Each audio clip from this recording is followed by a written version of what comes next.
السلام عليكم ورحمة الله وبركاته. ازيكم يا حبايبي؟ عاملين ايه؟ وحشتوني جدا. معاكم مروة من قناة يوميات سعد ومروة. هنعمل مع بعض النهاردة البرنجان المخلل بطريقة سهلة وبسيطة، يتاكل في 24 ساعة. بعد 24 ساعة خليكم معايا عشان تشوفوا المكونات ايه والطريقة ايه، ومش هيكلفكم اي حاجة خالص. بس يا ريت تعملوا لايك واشتراك علشان عايزة القناة بتاعتي تكبر بيكم حبايب قلبي. يلا بينا نخش على الوصفة.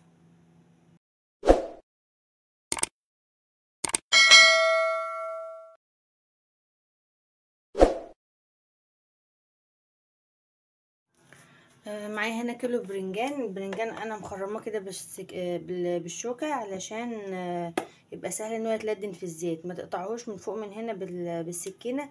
هتشتري بس البوز بتاعه كده او المكان الاخضر ده كده بايدك عشان يبقى سليم من هنا. انا عملته بس حبيت اوريكم اتنين بس هو بيتشال ازاي بالطريقة دي كده. بتجيب يا بوز سكينة اما شوكة، وبتخرميه بس من كل جنب مرتين كده ولا حاجة، على اساس هو بتلدن في الزيت القلب بتاعه من جوه يستوي كويس. البتنجان ده بتخليه النهارده بتاكليه بكره، ان هو بتاكل مسافة 24 ساعة بس يعني.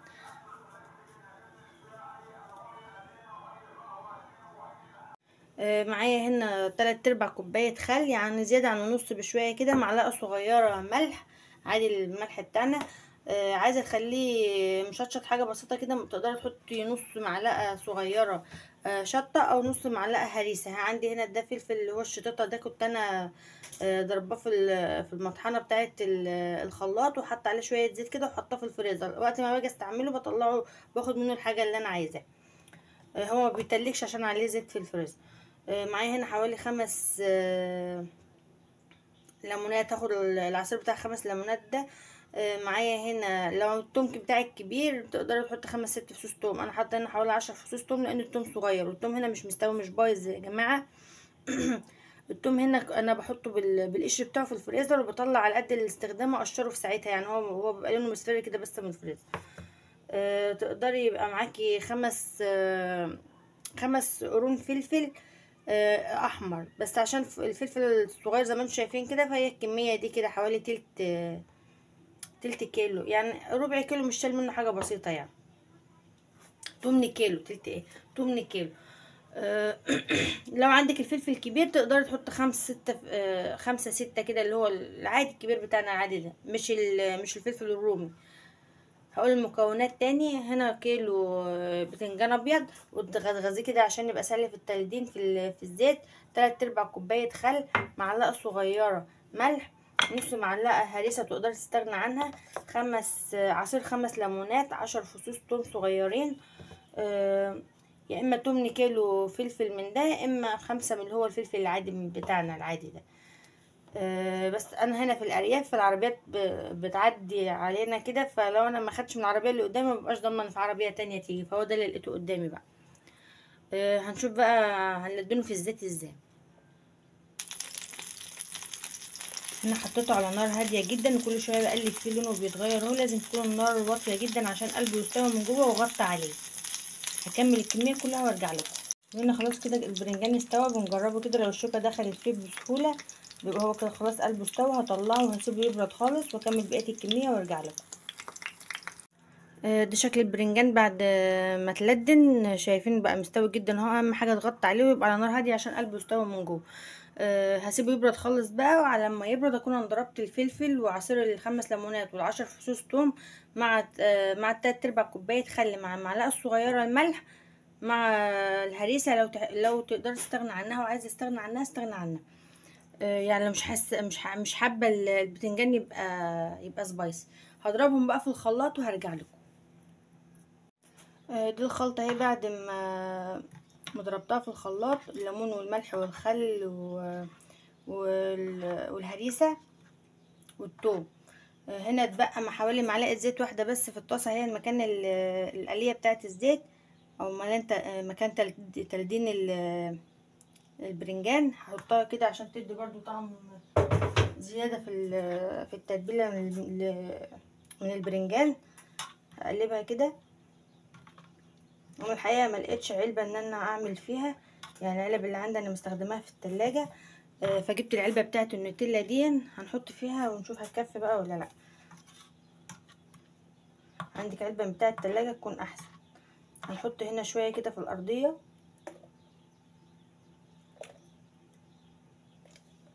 زي ما انتم شايفين. هنمسك الواحدة كده هنفتحها، هي اتفتح معاك بكل سهولة. نحط فيها كده، نحط في العلبة، ونصها في العلبة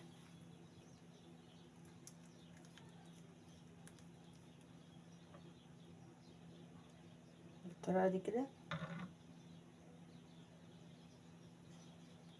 اقرب بس جنب العلبة هنا كده علشان نشوف. اهم حاجة لو عملت البرنجان كذا طبقة، كل طبقة احط عليها برضو ايه شوية من التتبيلة اللي احنا عاملينها في الخلاط دي.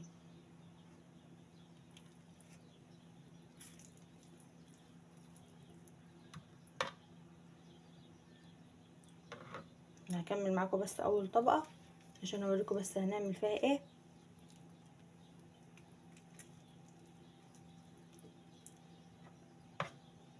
تقدر تحط بقى في علبة في اتنين على حسب البرنجان بتاعك، العلبة بتاعتك هتاخد قد ايه من البرنجان.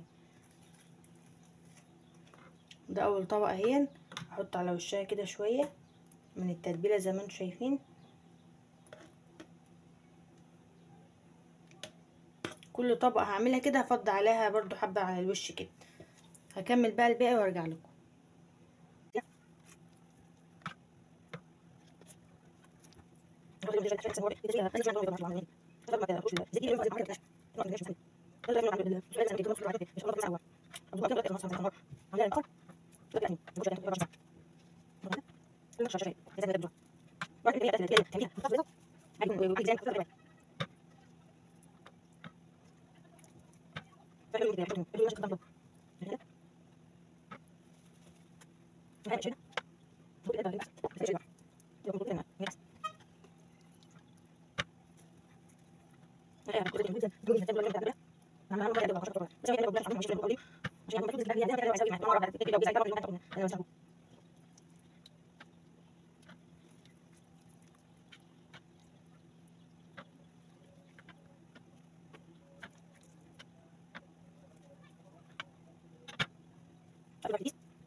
الكيلو عمل معايا علبة النوتيلا دي والطبق اللي هو ده، يعني كمية حلوة ما شاء الله. هغطي عليهم بقى بغطا محكم الغلق. تقدر تحط هنا كمان كيس من اللي هو بتاع التلاجة، تقطعيه وتحطوه تحط عليه العلبة الغطا، وتحطوهم في التلاجة. تقدر تاكلهم تاني يوم. انا عن نفسي بسيبهم اليوم اللي بعده، يعني هسيبهم النهاردة مش هاكلهم بكرة، هاكلهم اليوم اللي بعده.